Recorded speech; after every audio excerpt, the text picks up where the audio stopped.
Hi everyone, I hope you're feeling well and you've all had a lovely Easter. I did say about a week ago that I had a tea leaf reading to share with you, so I'm going to go through that today.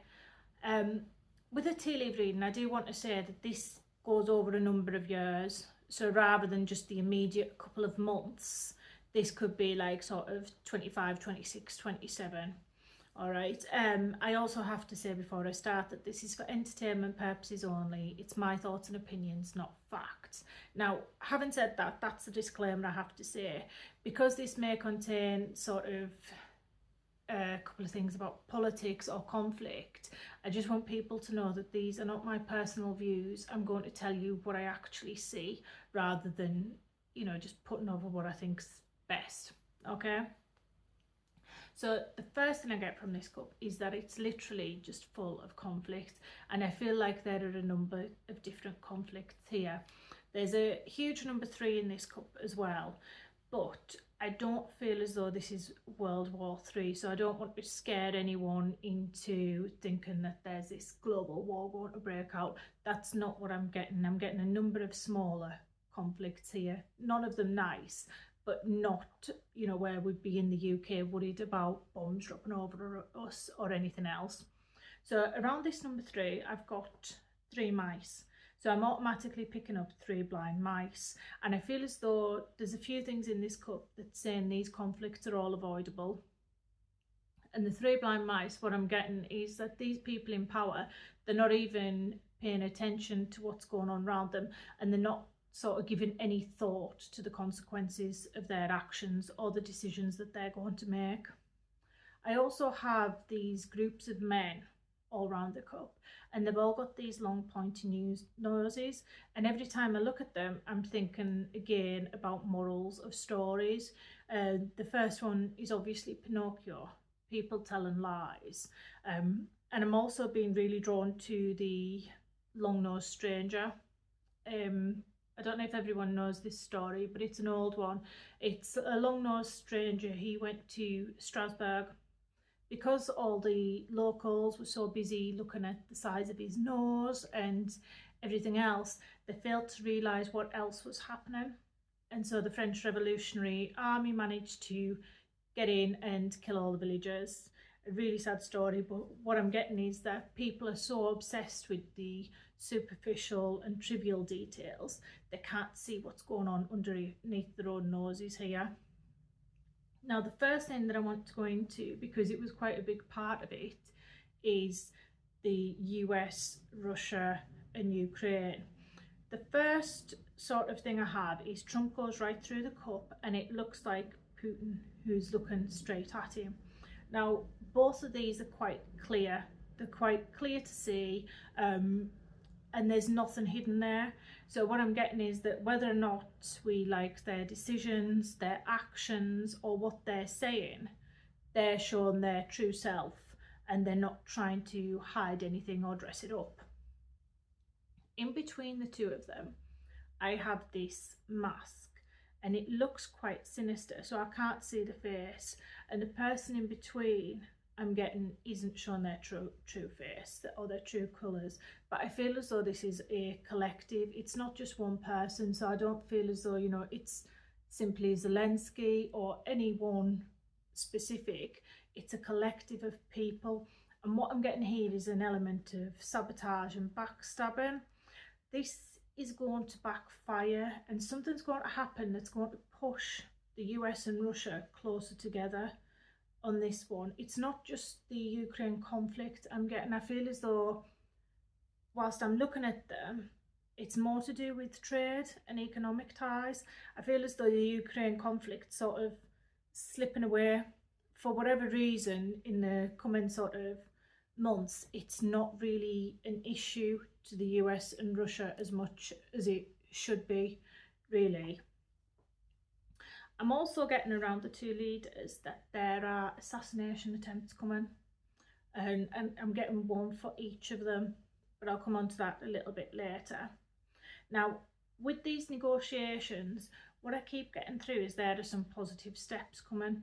They're kept hidden at the moment, but they are positive, and I feel as though this is for global stability. I mean, it depends on which way you look at it, because I don't feel as though these steps are going to be positive for Ukraine. I feel as though they could move towards the end of the conflict, but what I'm getting is that these are US Russia ties, not US Russia Ukraine peace deal.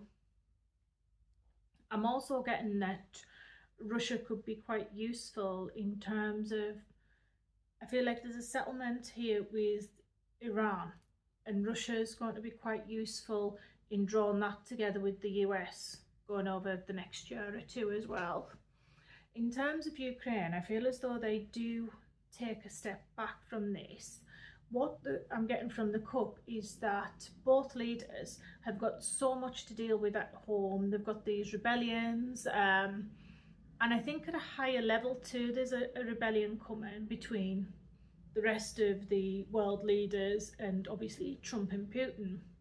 And because these world leaders are against them, I do feel as though they just sort of walk away from these negotiations. There is something positive that comes out of it for Ukraine, and this is to do with women and children. I don't know whether they're going to hand back the women and children that were, I feel like there was a lot of them taken from Ukraine, wasn't there, during the conflict? But yeah, I'm getting something positive happen there, a positive step towards peace, but I'm not getting a peace deal that works for everyone with this. Now, coming back to this mask and this sort of sabotage in between the two of them, in between these discussions, I do have some things happening on social media, and what I keep getting is that you reap what you sow, but there's these strings. So it's like someone's being a puppet, they're being told what to say by someone else. And again, I'm coming back to this collective of people with this one. So there's unhelpful statements that's being made, and there's a bit of, I'm going to say tit for tat, but it causes so much chaos through just these little statements online. I don't feel as though they help anyone, but they come from a place that's quite passionate, quite emotional, but it does cause a little bit of tension that doesn't really need to be there. Now, I'm also getting some sort of attack on technology, so I feel like this could be Starlink. It's somewhere in Europe, possibly close to Ukraine, but something happens on this. I do feel as though it's Starlink or some sort of, I'm going to say, internet tracking system, something of that nature, and it's to do with Ukraine and Russia, and it's to do with military planes as well. And what comes out is that the wrong person gets the blame for this. It's like the attack's conducted with the intention of blaming someone, and then they get found out. So again, this comes as a huge betrayal, it comes as a shock, and I feel like this is something else that pushes Russia and the US closer together too. I think there's a real element of backstabbing that Trump feels with this one. Apologies, there's so many planes flying past today and they are so loud. But yeah, back to these negotiations. What I'm getting with the US-Russia ones is that someone rather unexpectedly leaves office, and I feel as though this could be closer to Russia and Putin than it is to the US and Trump. But someone rather unexpectedly leaves office, and I feel as though this is during negotiations and normalisation deals. I'm also getting that the US walks away. So in terms of assistance and aid to Ukraine, I do think it comes as big news, even though it shouldn't be too much of a shock. But I do feel the US is going to walk away and they're going to cut military aid to Ukraine too. Now, the assassination attempts that I'm seeing in the cup, with Trump, there's someone, and they're watching him now. So they're already watching, this is quite well funded. This is linked to a group of people. I'm getting an overseas link, so it's someone, I don't feel as though they have grassroots, in America. This is someone from overseas. They do get caught, but again, they've got links to a different group. It could be some sort of terror organisation, but this is an overseas link. With the attempt on Putin, what I feel is this is closer to home. It's almost like a family connection to him here. Again, there's some sort of group involvement, but this comes from within his inner circle. Even though it's likely Ukraine's going to feel quite abandoned, there will be other countries around that's going to be supporting them and providing assistance. I feel as though these are European countries, and I do see the possibility of some boots on the ground, but this would be much later in 2025. Now, even though there's all this tit for tat between the US and Ukraine, what I'm seeing is the overarching reason why people, they don't forget about Ukraine, but why they move away from the Ukraine conflict is that something else comes up, and this is more pressing. And I feel as though this is more pressing because it comes up in a couple of different countries, a few different areas at the same time. And what I keep seeing is another war on terror. So the countries that I'm getting is Iraq, Syria, Libya. I'm also getting something in the Philippines and in Jordan with this one, but I see something similar to what we had with the Islamic State a couple of years ago, and it's like people aren't really paying attention to it. They're sort of sweeping things under the carpet. They don't want to see. They've already, declared victory on this, so it's something that at the moment that they're not prepared to look at. But I see a city, a capital, a large city, and that's completely overrun, and this is the start of this conflict. And I feel as though this city gets captured quite quickly in this conflict, and it causes a shock, even though what I'm seeing from what I'm seeing, it shouldn't be a shock to anyone at all. It should have been it's something that they've turned their back on, and they should have expected this. This new conflict causes this huge shift in dynamics and priorities as to what is or isn't important. I do feel as though, even though it's pretty much away from the Western world, there will be the attacks that we had, when Islamic State was quite popular, when they were at the height, and there's going to be recruitment of Westerners into these groups too. Now with this terror group, what I'm seeing is there's this foreign writing that I don't understand. I feel as though it's Arabic, which is why I keep going back to Islamic State. I do see a US troop deployment, but I see this, it's like a collective of people so it could be some sort of NATO deployment, but there's a collective of people and troops from the West that deploy to try and stop this. Now, with the US, I feel like they deploy in retaliation for something. So what I'm getting is that we are still in danger from the lone wolf attacks or the other attacks that we had when Islamic State were at their height a couple of years ago. Now this group isn't anything new. It's something from the past. It's something that we thought had went away, but with all these people looking in different directions, with levels of corruption, with people who are dissatisfied with their governments, it just provides that space, and these groups pop up in lots of different places. And I think the real shock is how quickly they manage to pop up, and the fact that I feel as though it's coordinated. It happens at a similar time in each location. In terms of Jordan and the Philippines, because I feel as though they pop up predominantly in the Middle East and Libya initially. In terms of Jordan and the Philippines, what I get here is there's this real dissatisfaction. In terms of the Philippines, I feel as though there's some sort of rulership handover coming, and people become really, really upset. There's a lot of tension, a lot of civil unrest there, and that provides a little sort of space for this group to come through in.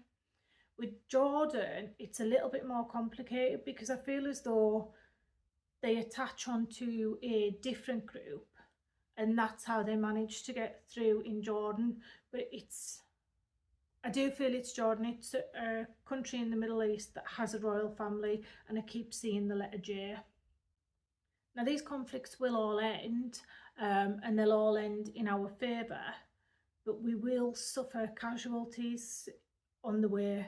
There'll be Western troops, casualties, and a lot of sadness there. And there's also going to be our capitals, way of life, things like that are going to be targeted again as we go forward.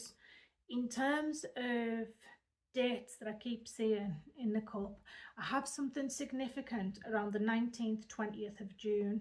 Now I know that's the Independence Day in America, but there's something significant that happens around this time, and this is all to do with these conflicts that's going on. I also get the 23rd. I can't see which month, but I can see the 23rd. And I'm also getting October. Lots and lots of activity happening in around October going forward. What I also saw was some sort of disease or health issues coming. It's like it's some sort of pandemic, but it's not as widespread as COVID or anything like that.